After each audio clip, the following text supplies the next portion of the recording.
சேலம் அருகே காட்டுக்கூடலூரில் ஆற்றுக்கரையோரம் படுத்து தூங்கிய முதலையை வனத்துறையினர் பத்திரமாக மீட்டு கொள்ளிடமாற்றில் விட்டனர். ஆற்றுப்படுகிட்டிற்கு அருகே சுமார் 12 அடி நீளமுள்ள 350 கிலோ மதிக்கத்தக்க முதலை படுத்து தூங்கிக் கொண்டிருந்தது. வனத்துறையினருக்கு தகவல் தெரிவிக்கப்பட்ட நிலையில் பின்னர் முதலை பிடிப்பதில் தேர்ச்சி பெற்றவர்களுடன் வந்த வனத்துறையினர் முதலையை பத்திரமாக பிடித்தனர். பின்னர் மினி லாரியில் ஏற்றப்பட்டு அணைக்கரை பகுதியில் கொள்ளிடமாற்றில் விடப்பட்டது.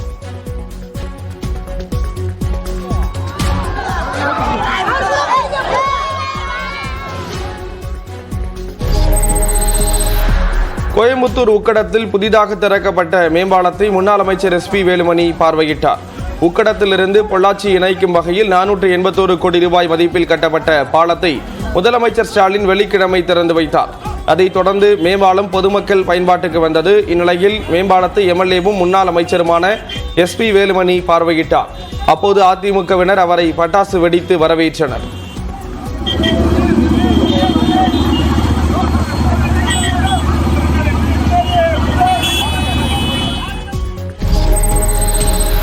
ஈரோடு மாவட்டம் கோபிச்செட்டிப்பாளையம் அருகே குறைந்த வட்டிக்கு கடன் வாங்கி தருவதாக கூறி வாடிக்கையாளர்களின் 32,14,000 ரூபாயை மோசடி செய்ததாக வங்கி ஊழியர்கள் 2 பேர் கைது செய்யப்பட்டனர்.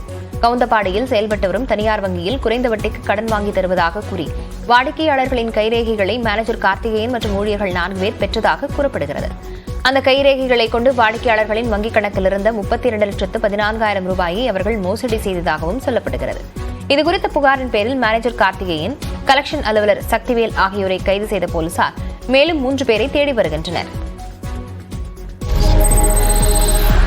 தேனி மாவட்டத்தில் கஞ்சா விற்பனை செய்ததாக 2 பேரை போலீசார் கைது செய்தனர். கம்பம் வடக்கு மற்றும் கடமலைக்குண்டு உள்ளிட்ட பகுதிகளில் கஞ்சா விற்பனை செய்ததாக கடந்த மாதம் 7 பேரை போலீசார் கைது செய்தனர்.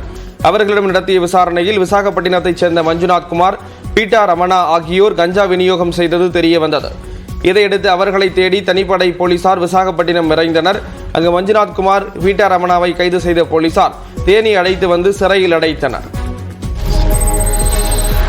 மத்திய அரசின் புதிய குற்றவியல் சட்டங்களுக்கு எதிராக கள்ளக்குறிச்சியில் அனைத்து தொழிற்சங்கங்களின் கூட்டமைப்பினர் ஆர்ப்பாட்டத்தில் ஈடுபட்டனர். தமிழ்நாட்டை முற்றிலுமாக புறக்கணித்த பட்ஜெட்டை திருத்திட வேண்டும் என்றும் விலைவாசி உயர்வை கட்டுப்படுத்த வேண்டும் என்று வலியுறுத்தியும் இந்த போராட்டம் நடைபெற்றது. புதிய ஓய்வூதிய திட்டத்தை திரும்பப் பெற்று பழைய ஓய்வூதிய திட்டத்தை அமல்படுத்த வேண்டும் என்பன உள்ளிட்ட பல்வேறு கோரிக்கைகளை வலியுறுத்தி தோமுச, CITU, AITUC உள்ளிட்ட தொழிற்சங்கங்களைச் சேர்ந்த 100க்கும் மேற்பட்டோர் பங்கேற்றனர். புதிய குற்றவியல் சட்டங்களுக்கு எதிராக அனைத்து தொழிற்சங்கத்தினர் சார்பில் தஞ்சையில் சட்ட நகல் எரிப்பு போராட்டம் நடைபெற்றது. திருப்பூரிலும் குமரன் நினைவகம் முன்பாக மத்திய அரசின் திருத்தப்பட்ட 3 குற்றவியல் சட்ட திருத்த நகரை எதிர்த்து அனைத்து தொழிற்சங்கத்தினர் போராட்டத்தில் ஈடுபட்டனர்.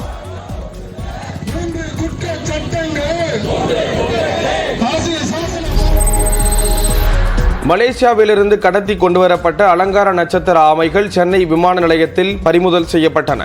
சென்னை விமான நிலையத்துக்கு வந்த விமானத்தில் பயணிகளை சோதித்த போது பயணி ஒருவரிடம் இருந்து 2600 சிவப்பு காது அலங்கார நட்சத்திர ஆமைகள் இருந்தது கண்டுபிடிக்கப்பட்டது.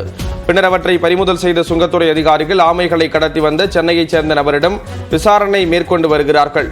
மேலும் நட்சத்திர ஆமைகளை மீண்டும் மலேசியாவிற்கு திருப்பி அனுப்ப சுங்கத்துறை அதிகாரிகள் முடிவெடுத்துள்ளனர். சென்னை தாம்பரம் அருகே வேப்ப மரத்தின் கீழ் வைத்து வழிபட்டு வந்த அம்மன் சிலை திடீரென மாயமானதால் பக்தர்கள் அதிர்ச்சியடைந்தனர். கஸ்பாபுரம் கிராமத்தில் கோலாச்சியம்மன் கோயிலில் இருதரப்பிடையே ஏற்பட்ட பிரச்சினை காரணமாக ஒரு தரப்பினர் சிலையை அருகிலிருந்த வேப்ப மரத்தின் கீழ் வைத்து வழிபட்டு வந்தனர். வழக்கம் போல் அம்மன் சிலைக்கு பூஜை செய்வதற்காக பக்தர்கள் வந்தபோது சிலை காணாமல் போனதைக் கண்டு அவர்கள் அதிர்ச்சியடைந்தனர். புகாரின் பேரில் காவலர்கள் விசாரித்து வருகின்றனர்.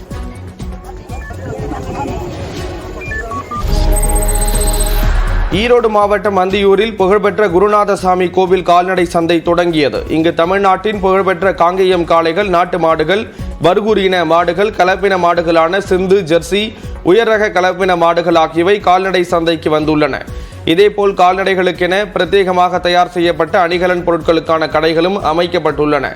இந்த சந்தையுடன் குருநாத சுவாமி திருக்கோயிலின் ஆடி மாத திருவிழாவும் நடைபெற்றது. காஞ்சிபுரத்தில் 7 கோடி ரூபாய் மதிப்பில் கட்டப்பட்ட ராஜாஜி சந்தை திறப்பு விழா தற்போது வரை நடக்கவில்லை என குற்றச்சாட்டு எழுந்துள்ளது.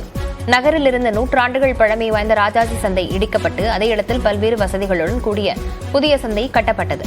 இந்நிலையில் லேசான மழைக்கே தற்காலிக சந்தையில் மழைநீர் தேங்குவதால் எதிர்வரும் பருவமழைக்குள் புதிய சந்தையை திறக்க வேண்டும் என வியாபாரிகள் கோரிக்கை வைத்துள்ளனர். சிவகங்கை விளையாட்டு அரங்கத்தில் 2 நாட்கள் நடைபெறும் மாநில அளவிலான மல்லர் கம்பம் விளையாட்டுப் போட்டியை அமைச்சர் பெரிய கருப்பன் தொடக்கி வைத்தார். இந்த போட்டியில் 17 மாவட்டங்களைச் சேர்ந்த 7 வயது முதல் 18 வயது வரையிலான 400 மாணவ மாணவியர் பங்கேற்றுள்ளனர். போட்டியில் வெற்றி பெறுபவர்களுக்கு பதக்கம் மற்றும் சான்றிதழ்கள் வழங்கப்பட உள்ளன. தொடக்க நாளில் மாணவ மாணவிகள் கயிறுகளில் ஏறி உடலை வளைத்து பல்வேறு சாகசங்கள் செய்து காட்டியதை பார்வையாளர்கள் கண்டு வியந்தனர்.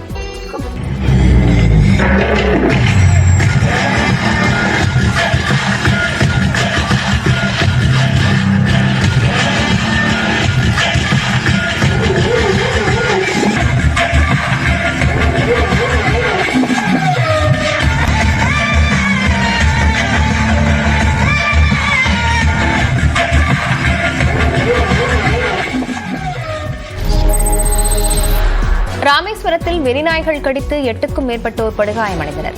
ராமநாத சுவாமி தியேட்டர் பகுதியில் சுற்றித் தெரிந்த தெருநாய்கள் திடீரென வழியாக சென்ற பொதுமக்களை துரத்தி கடிக்க தொடங்கின. இதில் படுகாயமடைந்த 8க்கும் மேற்பட்டோர் மருத்துவமனையில் சிகிச்சை பெற்றனர். மேலும் வடமாநிலத்திலிருந்து ராமேஸ்வரத்திற்கு யாத்திரையாக வந்த பெண் ஒருவரையும் வெறிநாய் கடித்ததில் அவர் படுகாயமடைந்ததாக கூறப்படுகிறது. கொள்ளிடம் கூட்டு குடிநீர் திட்டத்தில் குடிநீர் வழங்கக் கோரி திருவாரூர் மாவட்டம் திருத்துறைப்பூண்டி அருகே மறியல் போராட்டம் நடைபெற்றது. 1000க்கும் மேற்பட்டோர் வசிக்கும் எழிலூர் கிராமத்தில் சாலை வசதி, குடிநீர் வசதி, குளங்களில் படித்துறை வசதி உள்ளிட்ட எந்த ஒரு அடிப்படை வசதிகளும் முழுமையாக இல்லை என குற்றம் சாட்டப்படுகிறது. புகார் அளித்தும் எந்த நடவடிக்கையும் இல்லாததால் கொள்ளிடம் கூட்டு குடிநீர் திட்டத்தின் கீழ் குடிநீரை பெற்றுத்தர வேண்டும் என வலியுறுத்தி காலி குடங்களுடன் மக்கள் மறியலில் ஈடுபட்டனர்.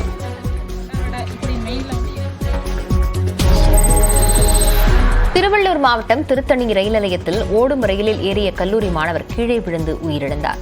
ஆந்திர மாநிலம் குண்டூர் மாவட்டத்தைச் சேர்ந்த ஹர்ஷ்வர்தன் என்பவர் அங்குள்ள கல்லூரியில் பிடெக் 2ஆம் ஆண்டு படித்து வந்துள்ளார். இவர் தனது நண்பர்களுடன் திருத்தணியிலிருந்து புதுச்சேரிக்கு செல்லும் ரயிலில் ஏற முயன்றுள்ளார். அப்போது நிலை தடுமாறி விழுந்ததில் அவர் உயிரிழந்தார்.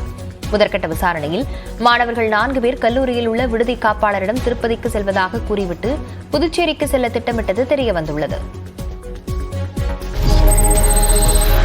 ராமநாதபுரம் மாவட்டத்தில் பழுதாகி நின்ற அரசு பேருந்தை மாணவர்கள் தள்ளிச் சென்ற சம்பவம் அரங்கேறியுள்ளது.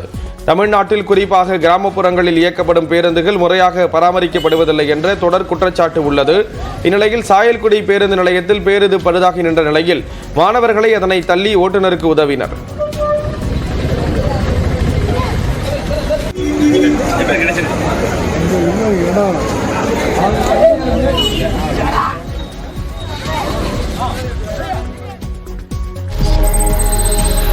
திருத்தணியில் ரயில்வே தண்டவாளத்தை கடக்கும் பாதை சேதமடைந்துள்ளதால் மிகவும் சிரமத்துக்குள்ளாகி வருவதாக வாகன ஓட்டிகளும் பொதுமக்களும் குற்றம் சாட்டியுள்ளனர். ரயில்வே பராமரிப்பு பணிக்காக சாலை தோண்டப்பட்ட நிலையில் சீரமைக்காத காரணத்தால் பள்ளம் மேடாக மாறிவிட்டதாக அப்பகுதி மக்கள் குற்றம் சாட்டியுள்ளனர். இதனால் ரயில்வே கேட் பகுதியில் சாலையை சீரமைக்க கோரிக்கை விடுத்துள்ளனர்.